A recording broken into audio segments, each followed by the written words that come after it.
Salut. Aujourd'hui c'est le jour 2. Je suis parti à 10h. Hier soir on a trouvé un camping plutôt sympa, moi et mes pieds.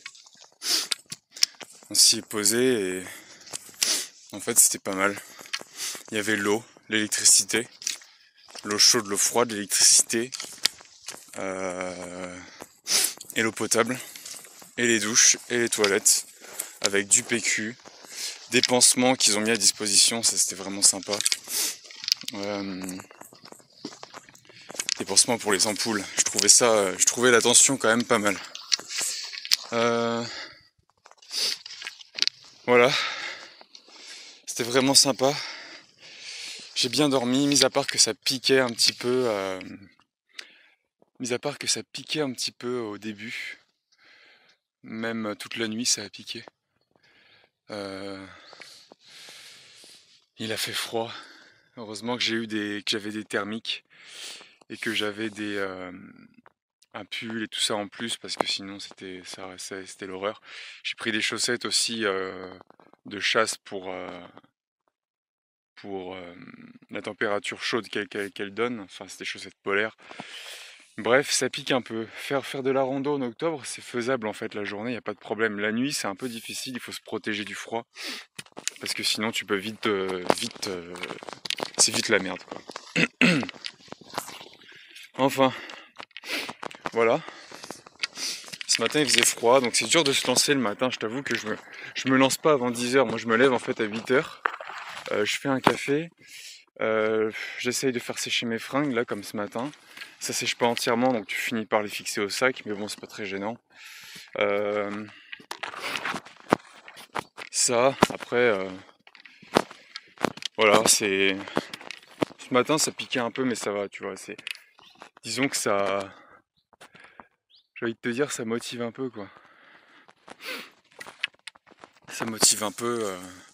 Au moins, tu glandes pas, tu vois. Le froid t'incite à bouger ton cul, en fait. Parce qu'au bout d'un moment, la nuit, bon, tu peux pas faire une grasse mat quand il fait froid, tu vois.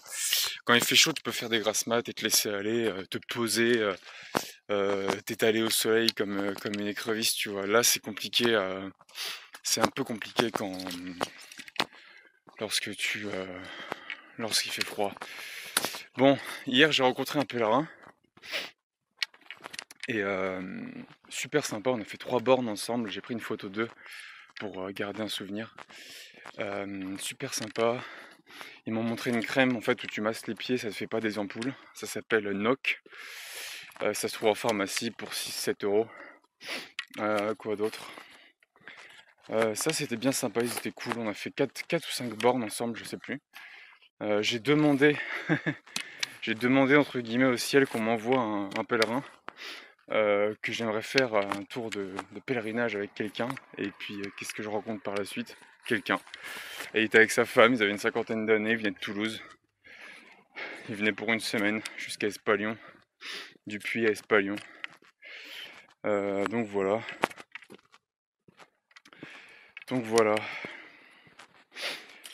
Marcher. Je sens que hier soir là j'ai eu des courbatures de fils de lâche. C'est-à-dire que en me posant dans mon lit, j'avais le bassin, tu sais, les os du bassin là sur lesquels tu fixes la ceinture ventrale du sac là, les os du bassin ici. Et ben je les avais tout enflés. Pas les os mais la peau autour, elle était enflée à mort avec les frottements et tout.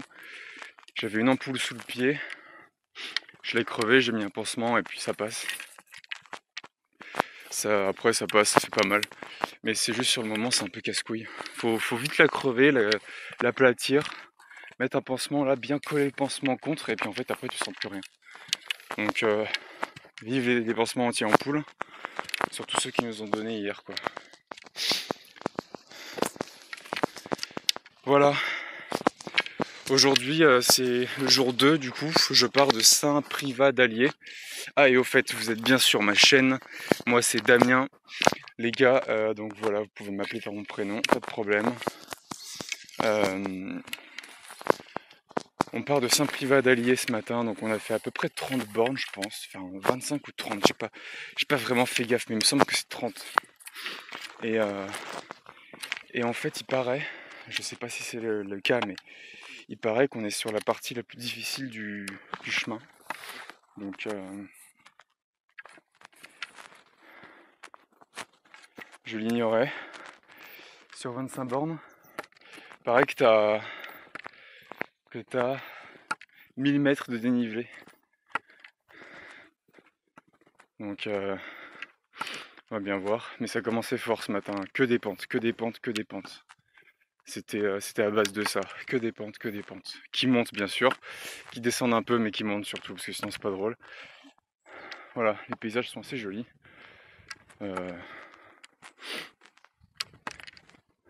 Bon allez, on se voit plus tard. Ce qui est marrant quand tu marches, surtout quand tu marches sur des routes comme ça, désertes, même des petits chemins, l'imaginaire se met en place. Et tu peux t'imaginer plein de trucs en fait.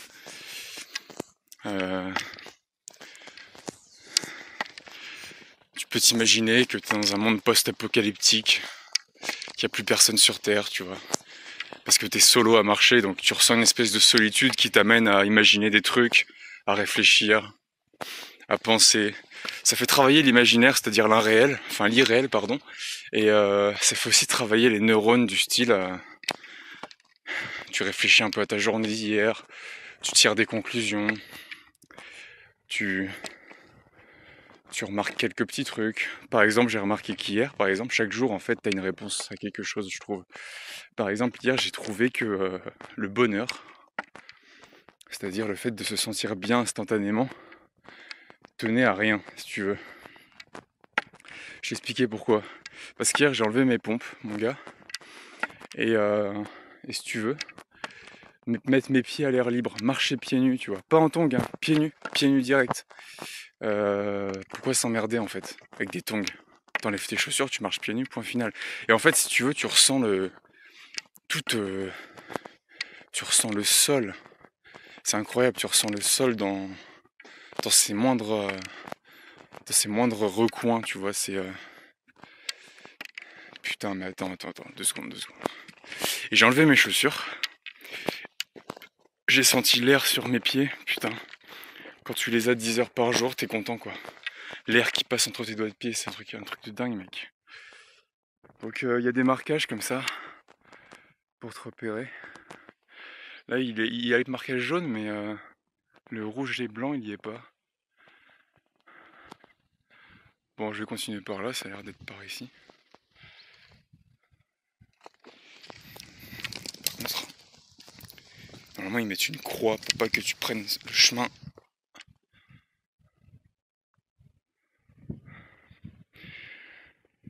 Je vois pas la croix. Bon, c'est pas grave.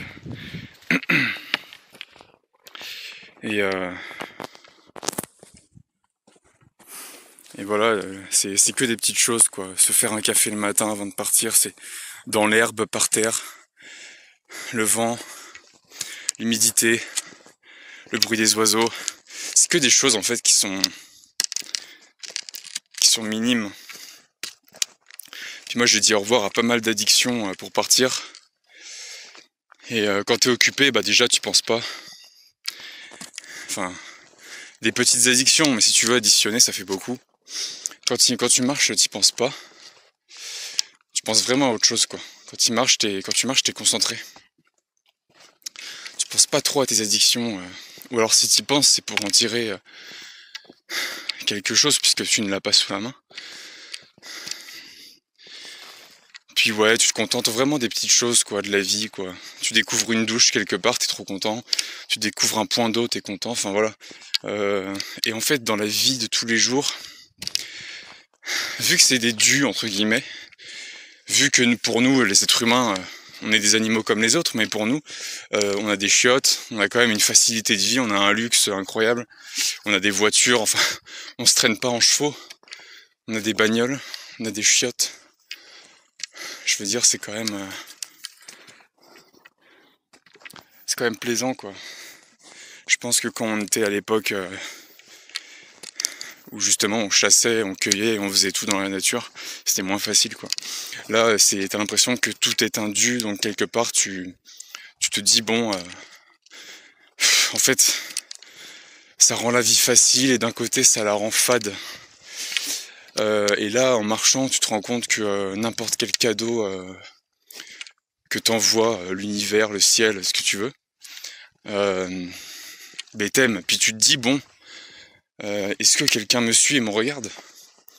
Est-ce que quelqu'un me voit galérer en ce moment? Parce que des fois, tu tombes sur des choses que t'attendais, quoi. Donc ça fait plaisir. Moi, hier, je me suis dit, putain, j'espère tellement faire un bout de chemin avec un pèlerin, quoi. Et qui je rencontre? 2 pèlerins. Je me suis arrêté pour manger des cacahuètes, là, ou des noix et tout ça. Et si tu veux, je m'arrête pour manger, puis là, je vois qui? Je vois 2 personnes qui débarquent. Et si je m'étais pas arrêté, elles seraient pas venues, tu vois. Et c'est que des petites choses comme ça que tu te dis et qui sont quand même agréables au quotidien, quoi. Quand tu fais des efforts, c'est agréable. Les gars, j'ai trouvé un indice. Je sais qu'une femme fait ce chemin en ce moment. Parce que c'est de la craie et que normalement ça s'efface vite. Pèlerine un jour, pèlerine toujours. C'est mignon.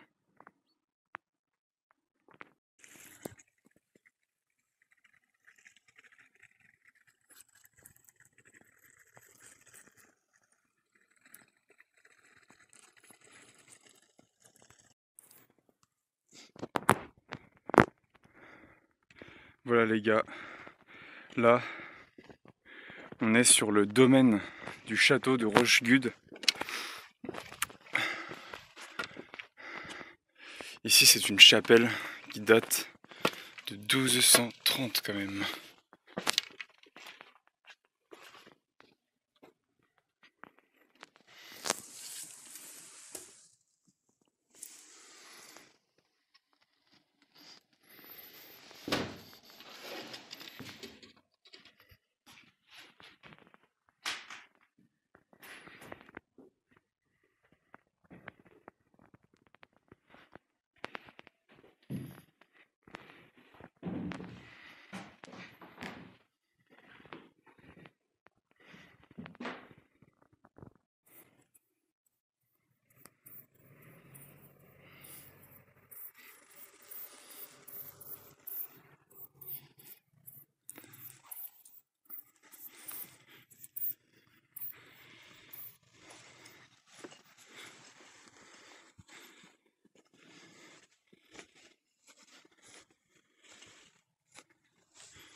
Bon, depuis tout à l'heure, là, depuis à peu près 10 minutes, je suis en train de taper une descente. Vraiment, le dénivelé, c'est limite. En fait, c'est le dénivelé, il est limite si tu peux pas marcher dessus, en fait. T'as l'impression que y a tellement de pentes que tu vas glisser à chaque fois que tu fais un pas. Voilà, ça va, ça se redresse un peu, mais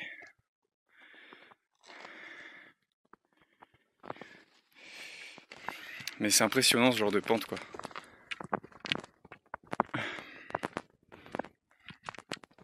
Je viens de rencontrer un Québécois. Il m'a dit qu'il va jusqu'à Compostelle. Je lui ai dit, ah ouais, avec novembre et tout ça, ça te fait pas peur? Il m'a dit, je viens du Québec, le froid, ça me fait pas peur. Il m'a fait rire. Ce genre de rencontre.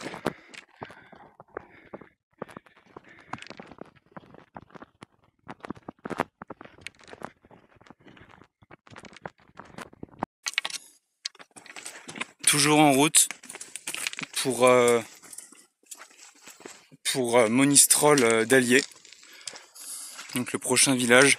Dernier point de ravitaillement avant Saugues à noter. Donc je pense que je vais faire le plein. J'ai plus de nourriture là, j'ai plus rien sur moi. J'ai trop la haine parce que j'ai perdu un couteau. Un couteau tour de cou. On appelle ça la griffe. C'est Fred Perrin qui fait ça. C'est un petit couteau tour de cou. Ça s'appelle la griffe. Et c'est un outil formidable que j'ai perdu. Voilà, j'ai un peu la haine. J'ai un peu le mort. Je me suis arrêté, je l'ai cherché, je me suis dit... Alors moi, en général, je le porte autour du cou. Et puis là, je sais pas, je le trouvais pas. Je voulais noter un truc sur du bois. Mon nom et puis la date. Et Je l'ai pas trouvé, donc. Mais c'est une arme en même temps. C'est considéré comme étant une arme et je me demande si c'est pas voulu que je l'ai perdu. Je me demande si c'est pas un signe. Je me demande si c'est pas un message qu'on m'envoie pour me dire sur ce chemin t'as pas besoin d'armes, tu vois. Et aussi pour me dire dans la vie en général, si t'es confiant, t'as pas besoin d'armes.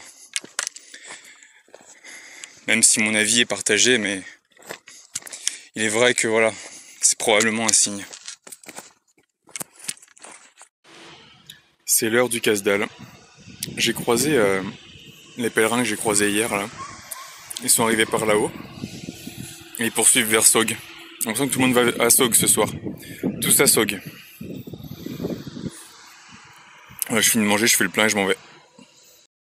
Quand on était tout en bas.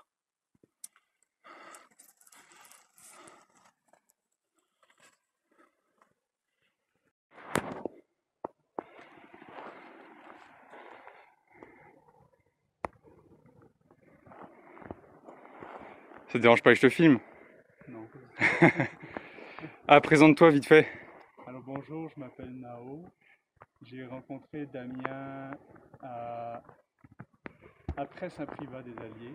Yes. Voilà. Je suis québécois d'origine, de provenance. Et corse Cool. d'origine. Ah ouais, ça je savais pas. Putain, c'est cool.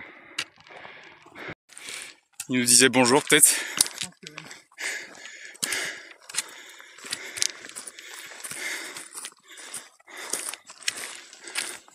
Il y a plein de gens à qui je parlais de la marche justement, qui me disaient qu'ils regrettaient un peu de ne pas l'avoir fait étant plus jeune. Ah, Je trouve ça super de l'avoir fait. je pense que c'est une bonne chose, ouais. Beaucoup de gens en parlent, ouais, et disent vouloir le faire. J'ai rencontré un mec là, c'était en allant, mais je partais de chez moi là, Ouais. pour aller à Conques. Ouais. À Conques, j'ai pris un bus, puis je suis allé au Puy. Ouais. Et un mec que j'ai pris en autostop là, en allant à Conques, et il m'a dit, je me lançais moi dans le chemin là, tu vois, moi, et puis je le chope lui. Je me dis mais putain c'est un signe. Puis j'hésitais à y aller, tu vois. Ouais. Et j'hésitais à y aller, et puis je le vois sur la route. Je me dis ah c'est un signe ça. Et je le prends, il me dit ouais je veux jusqu'à Compostelle. Je fais d'accord, ok, ben cool et tout. Viens, je vais t'avancer un peu. Il voulait aller à Espalion, tu sais. Ouais. Commencer là-bas. Et je l'avance. Et le mec, il avait rien. Il avait un sac de 30 litres. Mais il avait même pas de tente. Il avait un tarp. Ouais. Détendeur. Enfin, il avait très peu de vêtements. Ah, ça se fait bien avec ça aussi. Ouais, mais il avait vraiment très peu de choses. Hein.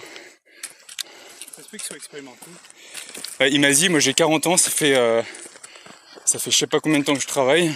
Ouais. Et si je le fais pas aujourd'hui, je le ferai jamais, il m'a dit. Ouais, c'est un peu ça. Bonjour. C'est joli là. On dit toutes sortes d'être. Une journée sur... Ah, c'est joli. Génoise. C'est des tuiles, là, les 3 rangées de tuiles.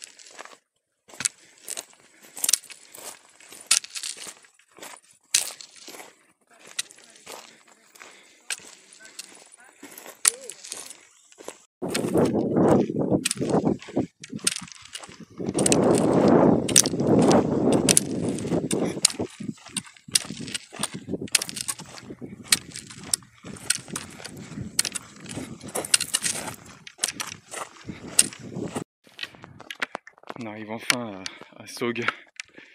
J'en ai marre. J'ai le pied gauche défoncé. J'ai une ampoule de malade. C'était une montée de La montée faisait 6 km. C'était une montée très raide. Et la descente est aussi raide. Et aussi difficile aussi. Voilà. La montée est aussi dure que la descente. Là on arrive enfin en ville. Voilà. Donc je vais aller en pharmacie pour mon ampoule. C'est mort. Et pour bouffer. Ensuite on pose la tente. Et on se pose mon gars parce que je n'ai ras le bol, putain. Marcher avec une ampoule c'est rien de bien.